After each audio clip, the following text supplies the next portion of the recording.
2023년 12월 5일 새벽입니다. 하나님의 말씀은 욥기 30장 1절에서 15절입니다. 그러나 이제는 나보다 젊은 자들이 나를 비웃는구나. 그들의 아비들은 내가 보기에 내 양떼를 지키는 개 중에도 둘만하지 못한 자들이니라. 그들의 기력이 쇠잔하였으니 그들의 손의 힘이 내게 무슨 소용이 있으랴. 그들은 곧 궁핍과 기근으로 인하여 파리하며 캄캄하고 메마른 땅에서 마른 흙을 씹으며 떨기나무 가운데에서 짠 나무를 꺾으며 뱃살이 뿌리로 먹을 거리를 삼느니라. 무리가 그들에게 소리를 지르므로 도둑같이 사람들 가운데에서 쫓겨나서 침침한 골짜기와 흙 구덩이와 바위굴에서 살며 떨기나무 가운데에서 부르짖으며 가시나무 아래에 모여 있느니라. 그들은 본래 미련한 자의 자식이요 이름 없는 자들의 자식으로서 고토에서 쫓겨난 자들이니라. 이제는 그들이 나를 노래로 조롱하며 내가 그들의 놀림거리가 되었으며 그들이 나를 미워하여 멀리하고 서슴지 않고 내 얼굴에 침을 뱉는도다. 이는 하나님이 내 활시위를 늘어지게 하시고 나를 곤고하게 하심으로 무리가 내 앞에서 굴레를 벗었음이니라. 그들이 내 오른쪽에서 일어나 내 발에 덫을 놓으며 나를 대적하여 길을 에워싸며 그들이 내 길을 헐고 내 재앙을 재촉하는데도 도울 자가 없구나. 그들은 성을 파괴하고 그 파괴한 가운데로 몰려드는 것 같이 내게로 달려드니 순식간에 공포가 나를 에워싸고 그들이 내 품위를 바람같이 날려버리니 나의 구원은 구름같이 지나가 버렸구나. 하나님 말씀을 증거하겠습니다. 오늘 본문에서도 계속해서 욥의 탄식이 나오죠. 한때는 아무것도 아닌 존재였던 사람들이 욥에게 지금 침을 뱉고 이렇게 조롱하고 놀림거리로 삼았다 이렇게 이야기를 합니다. 그것도 모든 사람들이 다 이렇게 욥을 힘들게 하다 보니까 욥을 도울 수 있는 사람이 전혀 없는 그런 상황이죠. 사면초가의 상황입니다. 성경의 표현으로는 사방으로 우겨쌈을 당하는 그런 상태라고 볼 수 있죠. 마치 예수님이 생각나는 그런 대목입니다. 예수님도 이렇게 전능한 하나님이셨고 말씀 한마디면 모든 것을 다 끝장낼 수 있을 정도로 권세가 있는 분이십니다. 근데 정말로 이 별것 아닌 존재들이 막 침을 뱉고 또 채찍을 치고 또 조롱하고 십자가에 못 박는 있을래야 있을 수 없는 그런 일들이 벌어지게 된 거죠. 원래 이렇게 종으로 태어나서 종처럼 이렇게 살면 사람들이 무시하건 침을 뱉건 조롱해도 그냥 그러려니 합니다. 그게 이미 몸에 체득되었기 때문에 불편하지 않아요. 근데 태어날 때 부잣집 도련님으로 태어난 사람이었다고 합시다. 어릴 때부터 하인 두세 명이 항상 자기를 도와줬죠.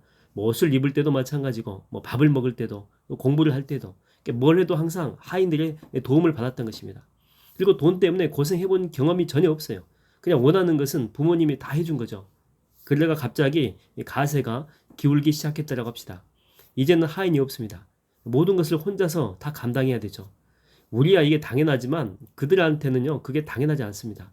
살고 싶지 않을 만큼 불편합니다. 해본 적이 없었기 때문에 잘 할 수도 없겠죠. 거기에다가 지금 돈까지 없다라고 한번 생각해 보세요. 이제는 원하는 게 있어도 그냥 살 수가 없습니다. 많은 고민도 해야 되고 그거 하나 살려면 그 몇 달을 이렇게 돈을 모아야 된다고 하는 거죠. 아니 꿈꿀 수도 없는 것들도 있습니다. 이것은요 그냥 불편한 정도가 아니고 지옥과도 같은 그런 삶이겠죠. 지금 욥이 딱 그런 상황입니다. 갑부집 주인에서 지난번에도 봤지만 어린아이까지 조롱하는 이런 비참한 신세로 전락한 것입니다. 그래서 욥이 느끼는 이 고통의 정도는 우리의 상상을 뛰어넘는 엄청난 심적인 압박감이 있다고 하는 거죠. 이럴 때는요 비참하게 살아가는 것보다 그냥 죽는 것이 훨씬 더 낫습니다. 그게 더 편합니다. 그냥 구차하게 사는 것보다는 사라져버리는 것이 훨씬 더 낫다는 거죠. 근데 저는 욥이 참 대단한 게 다른 게 아니고 버틴 것입니다. 피투성이라도 살아있으라 그 성경 말씀처럼 그냥 그대로 견뎌낸 거죠. 비참함을 온몸으로 감당하면서 육체의 고난을 채워가는 그런 모습. 바울이 했던 그 고백 기억나십니까? 내가 풍부함에도 처할 줄 알고 비천함에도 처할 줄 알아. 일체에 사는 비결을 배웠다라고 했던 그 말 여러분 기억하십니까? 여러분, 이 그리스도인은 풍부함에 있을 때는 그걸 누리는 것도 신앙이고 믿음입니다. 남 눈치 보면서 궁색하게 사는 것도 좋은 것이 아니죠. 남도 돕지만 주님이 경제적으로 풍성함을 주셨다면 가족과 이 또 공동체와 특별히 이 자신을 위해서 이 좋은 소비를 하는 것도 필요하다고 생각합니다. 그러나 이게 궁핍함에 있을 때도 마찬가지인데 그것 때문에 너무 주눅들 필요가 없다라고 하는 거죠. 그 궁핍함을 믿음으로 견뎌내는 것도 신앙이고 하나님이 우리에게 원하는 올바른 이 반응이다라고 하는 것입니다. 오히려 궁핍하고 어려울 때 버티는 것이 더 능력 있는 그리스도인이 아닌가 그런 생각이 듭니다. 어제는 이 고향 후배에게 전화가 와서 잠깐 통화를 했습니다. 근데 이번에 자기가 그 회사에서 유력한 이 부장 후보였대요. 그래서 거의 99% 확신하고 있었는데 뭐 지난주에 결과가 나왔대요. 자기가 근데 3년 후배한테 밀렸다라고 하는 거죠. 그래서 지금 이 3일 동안 거의 식음을 전폐한 상황이라고 합니다. 아무것도 할 수 없대요. 뭐 분하기도 하고 열받기도 하고 뭐 설교니까 제가 자세한 말을 못하겠지만 나름대로 이렇게 분노를 토하는 그런 말들이 막 저한테 있습니다. 밤에 잠도 안 온답니다. 형은 목사니까 그냥 그 윗놈들 기도해가지고 전부 다 저주해주면 안 되나 그렇게 농담 삼아 이런 말까지도 합니다. 그래서 제가 이렇게 이야기를 했습니다. 야 그러지 말고 계속 분노하고 욕하지 말고 너희 집 앞에 지금 산이 있잖아. 무등산이 있거든요. 그냥 가볍게 이렇게 등산 한번 다녀와라. 사람이 참 신기한 게 뭐냐면 걸으면 그래서 이렇게 몸을 움직이고 약간의 땀까지 흘리게 되면 살아있음이 느껴져. 아, 나 아직 안 죽었구나. 움직이니까 살아있는 거죠. 또 살아있으니까 움직이는 거잖아요. 등산 한번 하고 나면 그래도 몸이 건강하게 살고 싶다고 너한테 이야기할 거야. 한번 속는 셈 치고 한번 걸어봐. 그랬더니 제 말 듣고 한번 걸어봤대요. 한 3시간 정도 등산을 했다라고 해요. 그랬더니 얘가 등산을 오랜만에 한 거거든요. 그래서 올라갈 때 거의 죽을 뻔했대요. 막 숨이 안 쉬어져가지고. 그렇게 죽을 둥 말둥 하면서 이게 중봉까지 올라갔는데 이 정상에서 이게 아래를 보는데 갑자기 답답했던 그 마음이 한순간에 뻥 하고 뚫리더래요. 체한 것 같았는데 뭐 체기가 내려가고 온몸의 기운이 다시 회복되는 그런 느낌이 들었더라고 하죠. 톤 자체가 아예 바뀌어 버렸습니다. 분노가 가득 찬 목소리가 아니라 꼭 여유 있는 그런 사장 같은 그런 목소리 있죠. 형 곰곰이 생각해 보니까 부장 달면 또 여기서 임원이 돼야 되는데 임원 못 되면 은퇴만 더 빨라지는데 한 번 더 생각해 보니까 안 되게 잘 된 것 같아 이렇게 이야기를 해요. 나는 말이야 하나님이 길게 오래 회사에 다니라고 하나 봐. 상황은 그대로거든요. 변한 게 아무것도 없습니다. 변한 것은 생각과 마음이 바뀐 거죠. 꼭 떨어진 것이 나쁜 것만은 아니다라고 하는 그런 인식이죠. 여러분 나이 들어가니까 안 좋아 이렇게 말하는 사람들이 있는데 근데 꼭 그렇지 않잖아요. 연세가 있는 분들한테 한번 물어보십시오. 나이 들어가는 게 꼭 안 좋은 것만은 아니야. 뭐 좋은 점도 많이 있다는 거예요. 물론 몸은 예전 같지 않을 수 있죠. 뭐 금방 피곤하고 또 생각대로 잘 안 됩니다. 뭐 잊어버리기도 잘하고 여기저기 뭐 고질병이 있을 수도 있어요. 근데 나이 들어가니까 무리하지 않게 되고 또 다른 사람들도 나를 어떤 큰 기대감으로 이렇게 바라보지 않으니까 편합니다. 또 시간적인 여유들도 얼마나 많이 있습니까? 또 이렇게 죽음이 가까워 가지다 보니까 하루하루 이렇게 살아있는 것 자체가 이게 얼마나 감사한지 몰라요. 그리고 이렇게 조금 더 느긋해지는 그런 모습이 있고 지혜도 훨씬 더 늘었거든요. 책임질 일은 훨씬 더 줄어들게 되고 65세 이상이 되면 또 혜택도 많잖아요. 국가에서 노년을 어느 정도 이렇게 책임져주는 그런 모습이 있잖아요. 여러분 그 어떤 상황 속에서도 이 비참한 현실은 없습니다. 단지 내가 비참하다라고 생각하는 바로 그 생각이 있을 뿐이죠. 여러분은 절대 비참하지 않습니다. 한번 기지개를 한번 펴보세요. 그리고 그냥 한번 소리쳐 보세요. 산 정상이라고 생각하고 나는 살아있다. 그리고 살 거다. 나는 피투성이라도 안 죽고 살 거야. 아마 마귀가 절망적일걸요.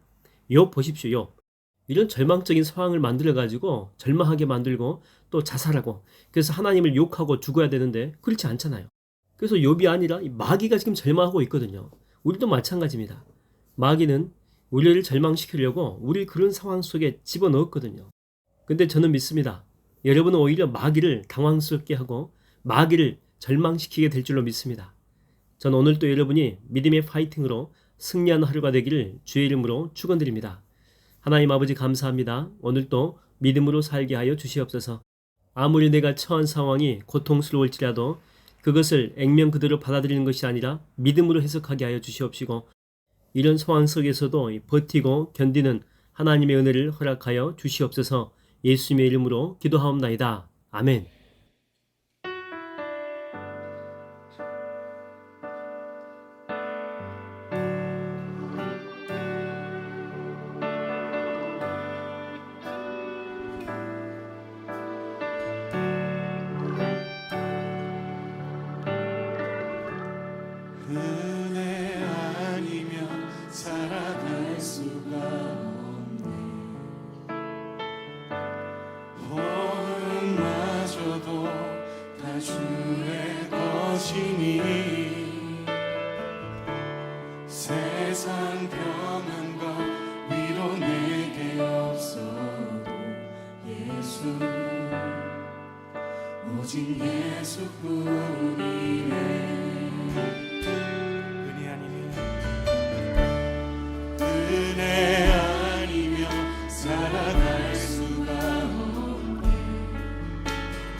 하시니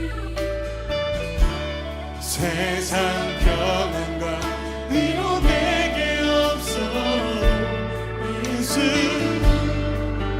오직 예수뿐이네 그 신기를 가볼 수도 없고 작은 고난에 지쳐도 주께 묻기 나의 모든 삶 버티고 견디게 하시네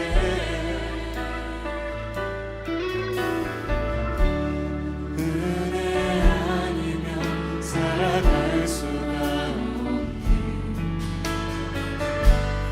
나의 모든 것 다 주께 맡기니 참된 평안과 위로 내게 주신 주 예수 오직 예수뿐이네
여러분들만 고백하시겠습니까?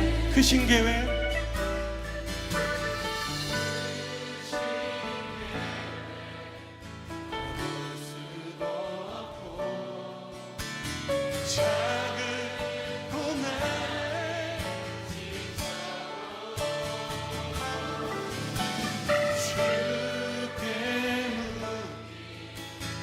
나의 모든 삶 견디게 하시네 은혜 아니면 살아갈 수가 없네 나의 모든 것 다 주께 맡기니 참된 평안과 위로 내게 주신 주 예수 오직 예수뿐이네 예수 오직 예수뿐이네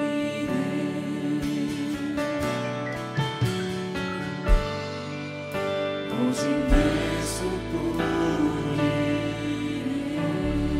참된 평안과 위로 내게 주신 오직 예수